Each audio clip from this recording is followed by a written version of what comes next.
As the Arabian Peninsula experiences shifts in the weather patterns and faces more intense and frequent rainfall events, the demand for effective flood mitigation strategies has never been more critical.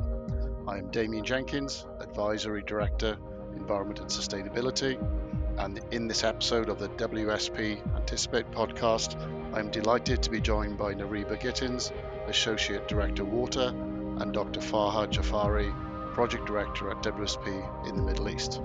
Today, we will discuss the challenges facing flood mitigation programs and explore the strategies, solutions, and technologies that are reshaping the landscape of flood resilience across the GCC region. Dr. Farhad and Nariba, welcome to the podcast. When I moved to the region last year, I was generally surprised to encounter quite heavy flash rain events and rainfall on the streets where cars were being submerged. It's clearly forecast within the climate change models to see more intense, shorter period rainfall events. And I've been here for a very short period, but I'm interested to get your perspectives on how you've seen weather change over your period in the region. So I've been in this region now for the past 12 years. And I suppose in the history of climate change, that is generally a short space of time. But even in that period of time, we've definitely seen an increase in the extremity of rainfall, largely due to climate change, but also as a result of measures that have been implemented here in the UAE where I'm based. So just recently, in the past few days, we've had rainfall event that has moved across the region. And during its time here in the UAE, it has been reported that the National Center for Meteorology has actually undertaken a number of cloud seeding flights to enhance the quantity of rainfall that we experience as a result of the event. So, along with the climate change and these introduced technologies, we are definitely seeing higher intensities, larger volumes of rain whenever we have a rainfall event. We're also seeing this seasonal fluctuation as well, where you're getting longer periods without rainfall, and also a change in when the rain actually falls throughout the year. So historically, the rain has been, limited to the winter months, but year on year, we're seeing rainfall even as late as June, which we observed in 2023. So there's definitely changes that are evident as a result of the change in climate and also a result of these introduction of technologies. Thanks, Nariba. I think you make a really salient point about the cloud seeding. It's a material impact. Farhad, the region has grown so quickly, and I came here 30 years ago on holidays, and it's unrecognizable in that period. And during any growth phase, there's design which is good and bad. So, I mean, from your point of view as a designer, how much in the terms of good design or bad design have you seen that impacts on how these issues are manifesting? Just to let you know, I'm really not much of a designer. We are more in the delivery side of the drainage infrastructure. But I've been lucky enough to be also involved in certain debates and discussion going on between different agencies in the region about how they look into choosing the design criteria for the rain events. As rightfully Nariba pointed out, again, not being very long in this region and not being familiar with a lot of statistics, but personally, I have witnessed or know of three very major rain events. One happened in Doha in 2018, one in Jeddah in 2022, and one recently in Dubai in November of 2023, which are by far more intense than what used to be experienced in the region. People now, scientists refer to them as like 100 or 200-year events. Now, what's quite interesting is that I have witnessed three of these events that are called 200-year events in a span of 6 years. So this makes you think that maybe the criteria for deciding on the rain intensity, frequency, or duration, those IDF curves, to be revisited. Actually, this was a major debate going on between two agencies in Doha, one being Ministry of Environment and also Public Works Authority. And they were just discussing this, how this will affect the design and also the capital investment at the same time, given that considering more severe rain events will always end up in requiring larger investment in the infrastructure to be constructed. And as far as the implementation, again, going back to what Nuriba said, I'm not just convinced that the more intense rain events should be definitely considered for the future design of this infrastructure. And again, at the same time, policies should support these extra expenditures to accommodate all these additional or more robust collection systems. Thanks, Fred. I think you make a really important point that what was previously perceived as a outlier event is becoming the norm, and that will certainly change how we design for the future. That probably leads us quite nicely into future ready. It's something that WSP talks about. We're trying to build future ready into our sustainability plans, in our infrastructure, into our master planning. And I feel we're at a tipping point in the region that's probably already happened in other geographies where rainfall and weather and water management has become more acute as well. What are we seeing in the region in terms of this move to future ready, in terms of actually forecasting events, in terms of bringing in these previously extreme events into routine design procedures?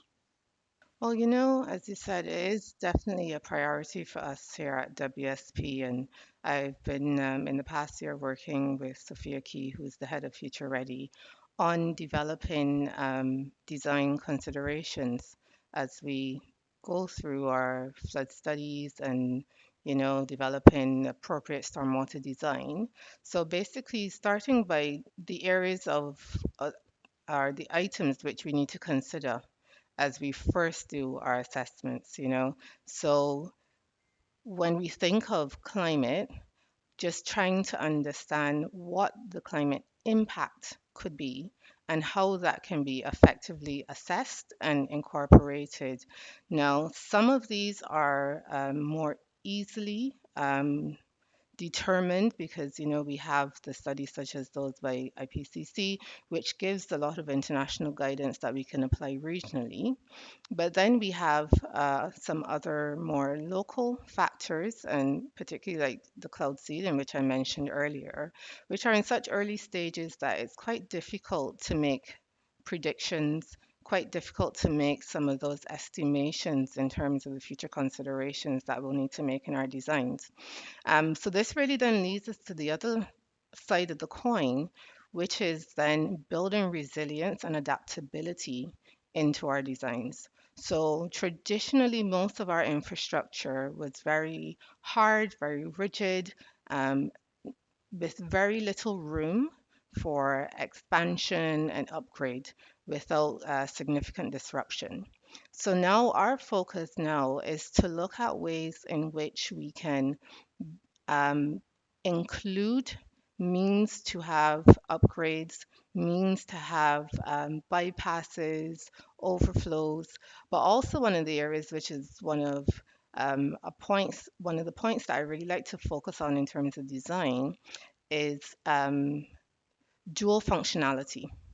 So the nature of the water as a resource is that we need to provide space for water.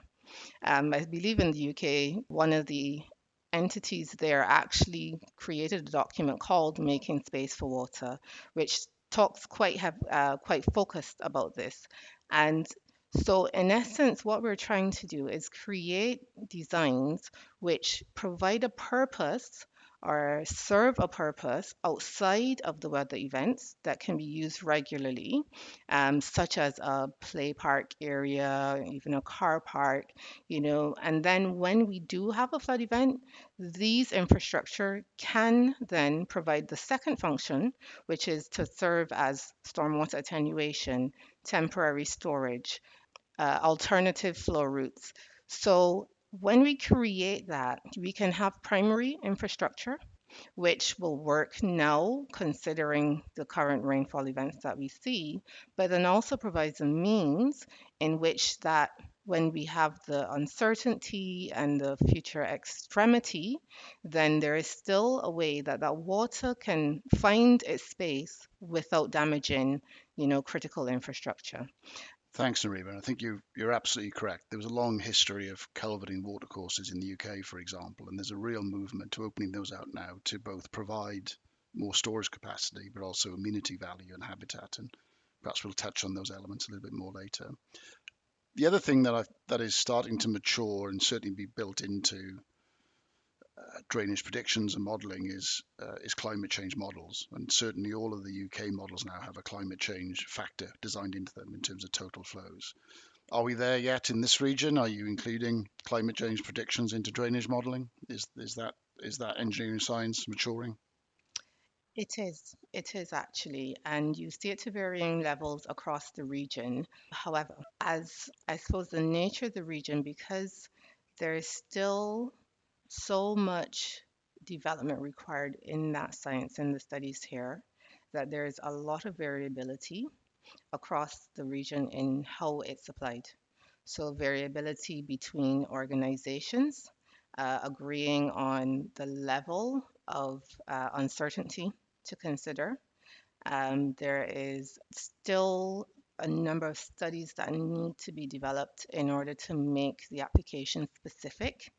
So, when you think of it, the size of a country like Saudi Arabia, it's multiple times the number of some of the countries, individual countries in Europe.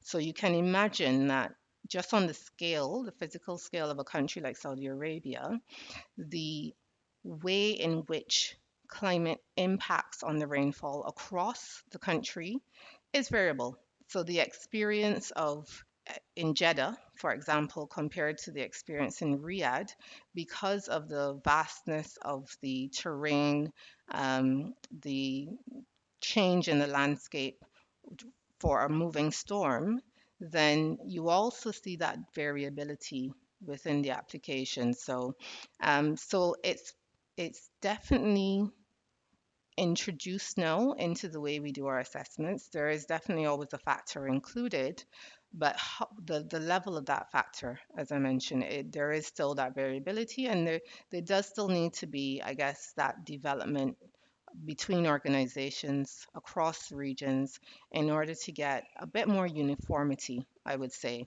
But the nature of climate change and climate predictions are that you are working within that level of uncertainty anyway. I think you make a really important point there. The physical variability over the region's huge. I mean, I travelled between Tabuk and Jeddah and Riyadh over 1 week recently, and it's quite amazing how the landscape and the form and the whole climate changes quite dramatically. So yeah, fully agree.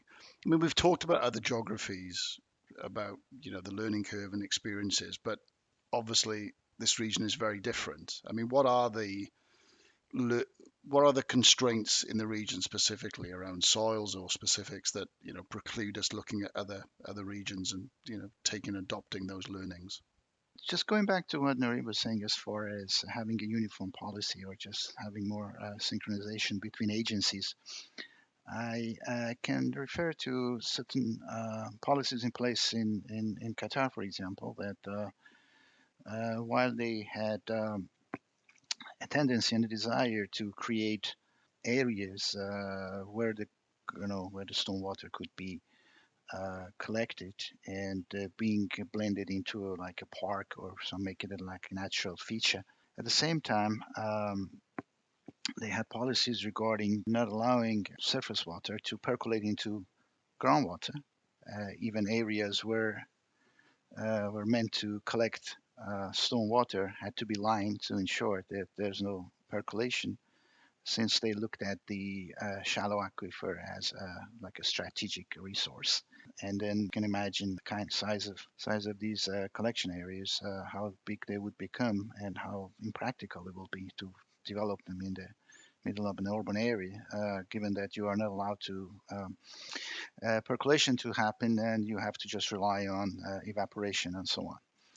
The other thing, as far as the policies are concerned, is that there was no coherent policy in place. I haven't seen it in the region on using the extracted groundwater for the urban areas where lowering of groundwater is warranted due to the damages it does to people's assets and roads and so on and so forth.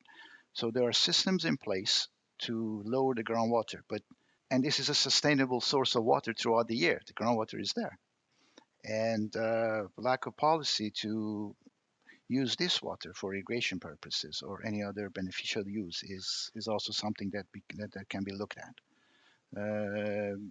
Again, going back to just to place to put policies in place for beneficial use of these resources, and more importantly, also creating more green spaces, permeable areas where water can percolate instead of becoming surface runoff. At the same time, irrigation of those areas is a challenge which requires drainage, sewer, collection system and treatment, and introduce the treated water as in form of TSC, and then using for irrigation. So these are all improvements that can be done, which will definitely the region can benefit from those.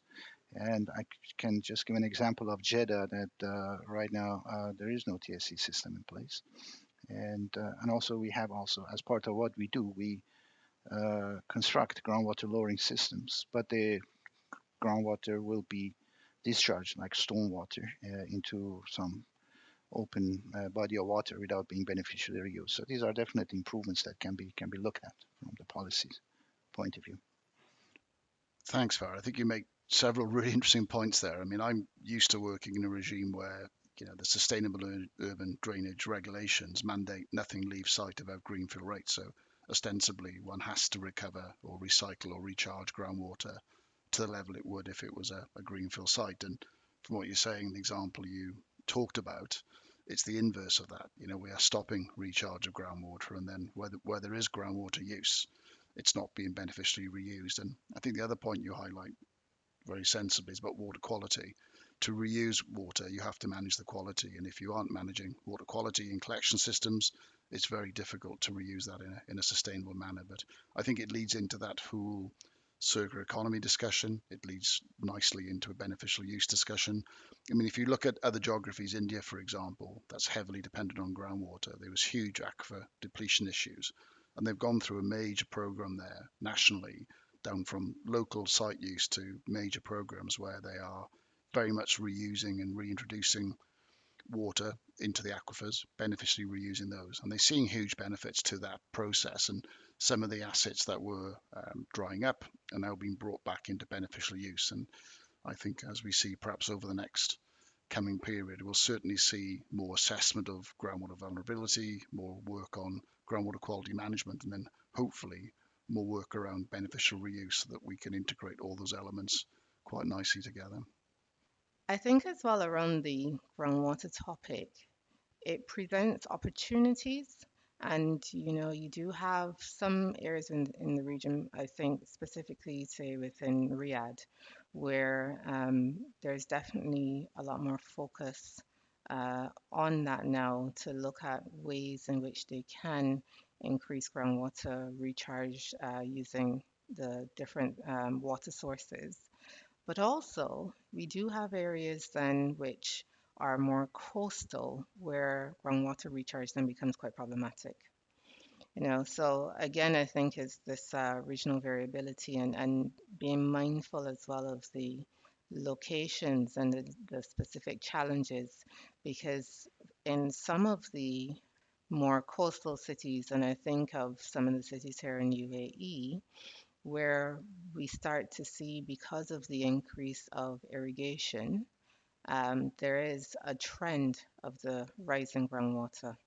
And so, if we then also think of the introduction of stormwater as infiltration being added, then that can also become problematic. And I think one of the challenges that we have here because of the infrequency of the rainfall, is that often when we receive the rainfall are the times when we don't have the greatest need for that additional water source.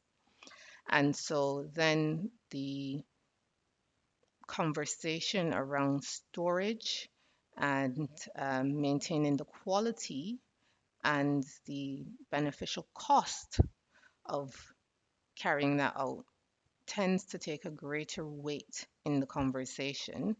And so I think it's one of those areas where we actually quite, I think we need to have or to rely on technologies and innovation to determine ways in which we can effectively take the water that we'll get at, say, these winter times when we don't have the high temperatures, or when we have, for areas which do use TSE, we have high TSE volumes because all of the expat population is here and in schools, and translate that to a time, another time in the year, another period when we have the higher temperatures and greater water demands and greater pressures on the water sources and the water reserves that we have now.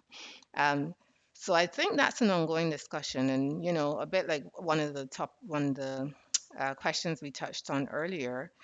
That is one of the areas really I also think we need to see a lot more focus, and I'll have a lot more discussion to really make it feasible. Because currently, I think that's the challenge. There's a desire, and you'll speak to many of our clients, you'll speak to many of the authorities. There's a desire there, but when the cost becomes part of the conversation, then the challenge often outweighs the feasibility of implementing, certain systems.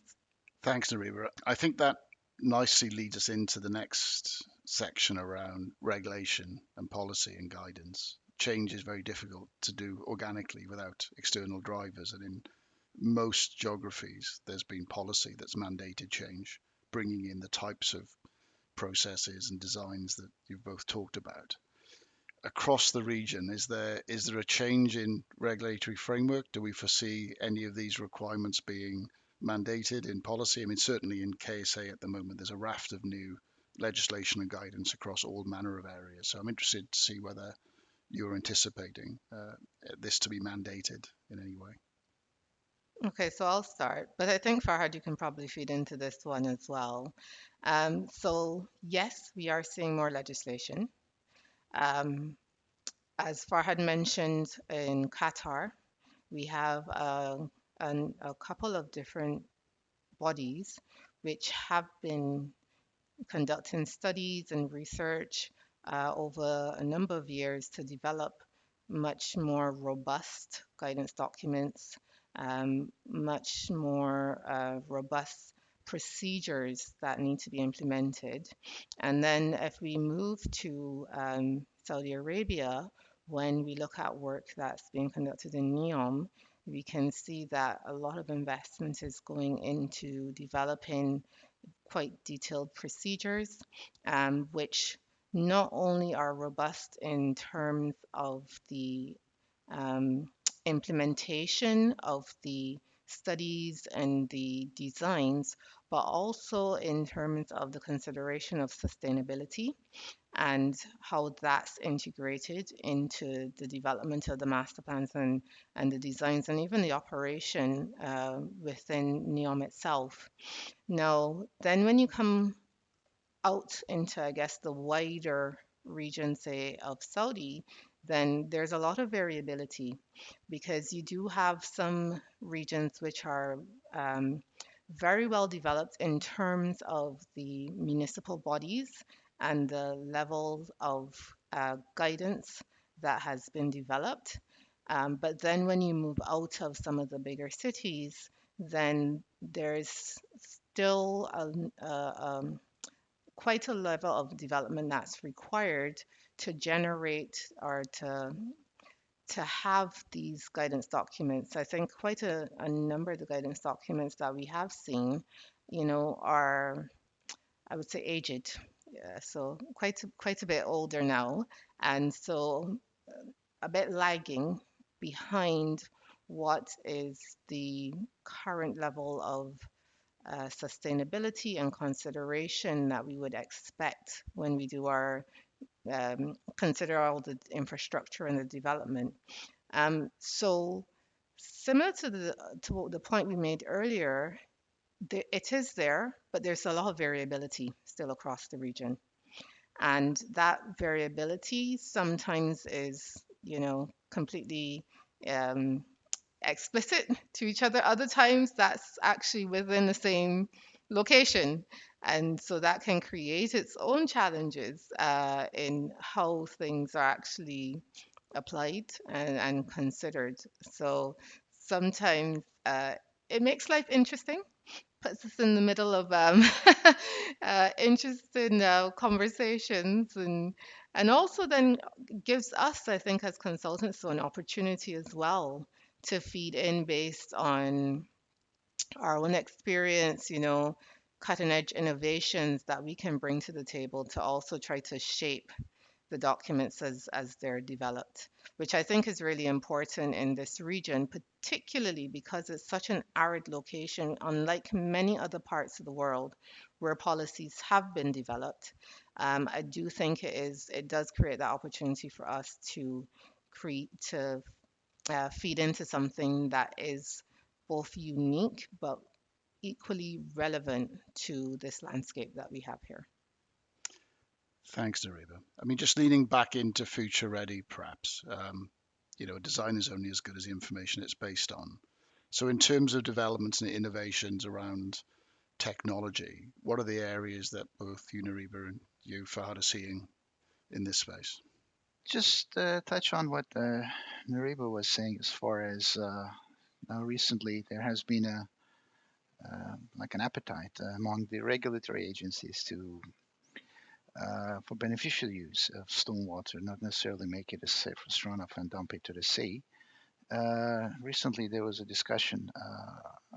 Actually, WSP was part of it also, developing master plan and government requiring these, say, lagoon type of areas to be blended into public parks, just so there will be discharge point for certain elements of the drainage system, so that the collected stormwater will be discharged into these lagoons and stay there. Obviously, the challenge, which is a good initiative, not just make everything surface runoff and then send them to the sea. However, the challenge, as you pointed out, Nariba, is that the rain events are not very frequent here. So those areas will remain empty for most of the year, unless, as I mentioned before, there will be more sustainable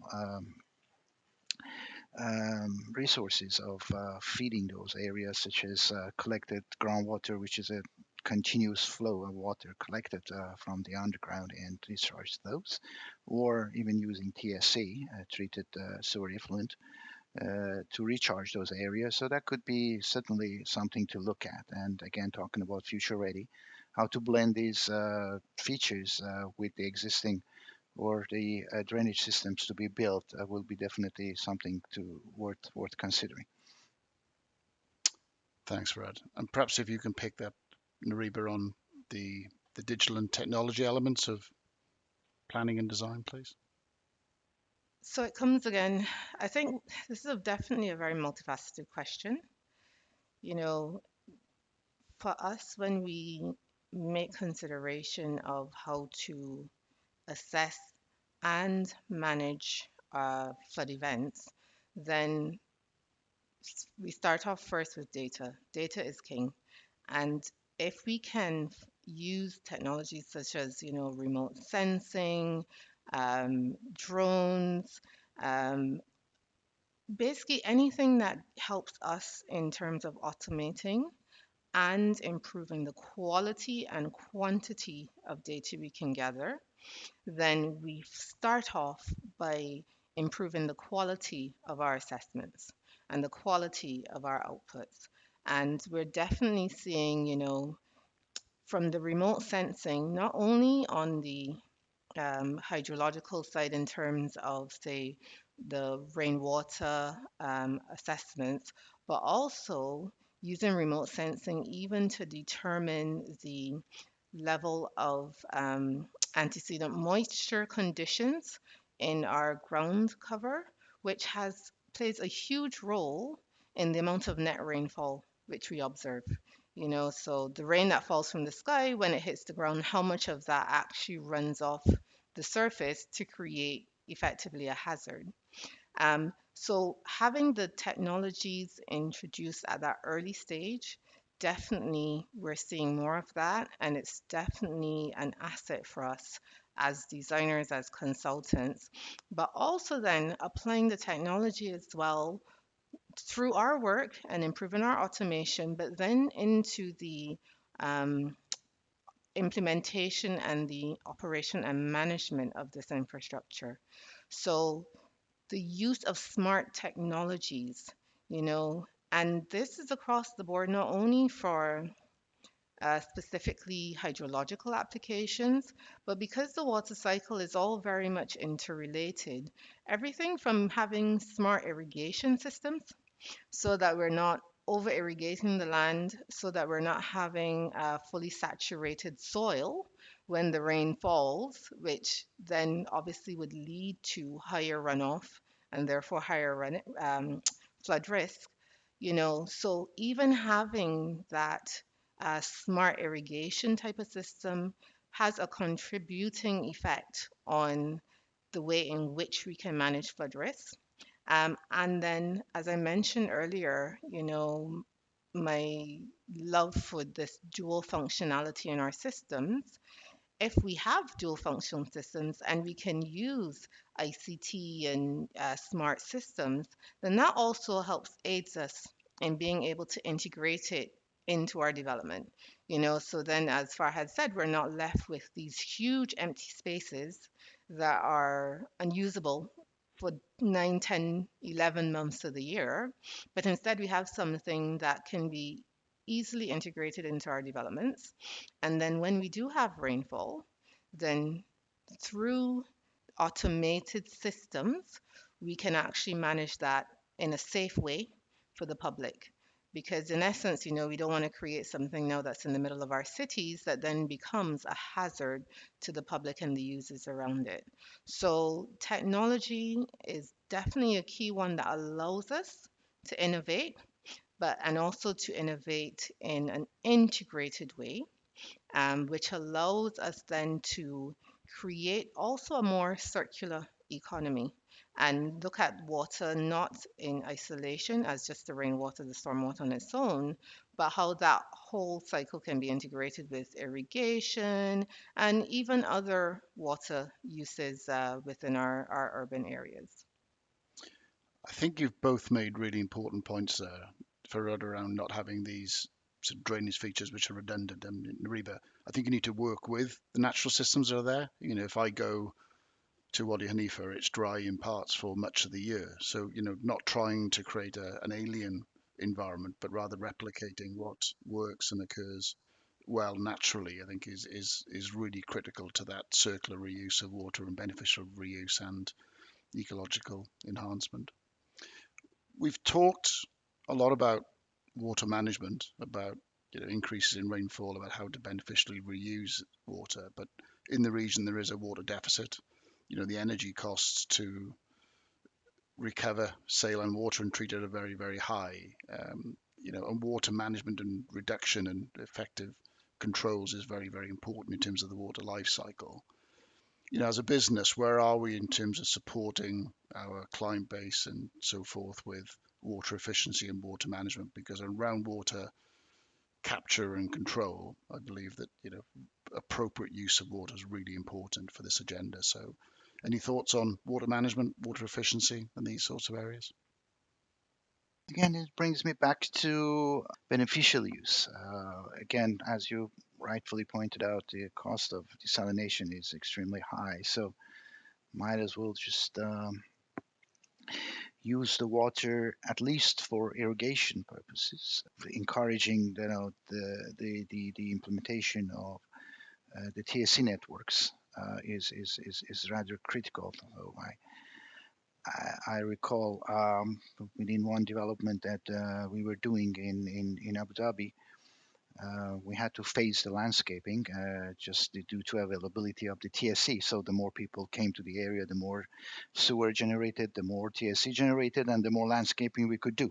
So these are so interconnected. And then I touched on also the use of groundwater wherever wherever possible. Again, near the coastal areas, as Nariba pointed out, there may be some saltwater intrusion into the groundwater, so it may not necessarily be the type of water that you want to use for irrigation. But as you go away from the coastal areas, there are still resources that can be reused. So this is a investment that is worthwhile. It was extensively used in Qatar, and there were examples of many areas where TSC was used for creating a lot of green spaces without really having an impact on the potable water resources or going through the extreme cost of desalination and so on. So that's one thing that was moving ahead at high speed in Qatar, which look, as I said, now here in Jeddah, we have seen that there's appetite for that, but still the infrastructure needs to be implemented. Still, there's not much of that happening here. As a matter of fact, Jeddah still working on, completing their sewer treatment and sewer collection and treatment system. So in near future there will be potential for using TSC, but as of now there's no such thing. Thanks, Farad.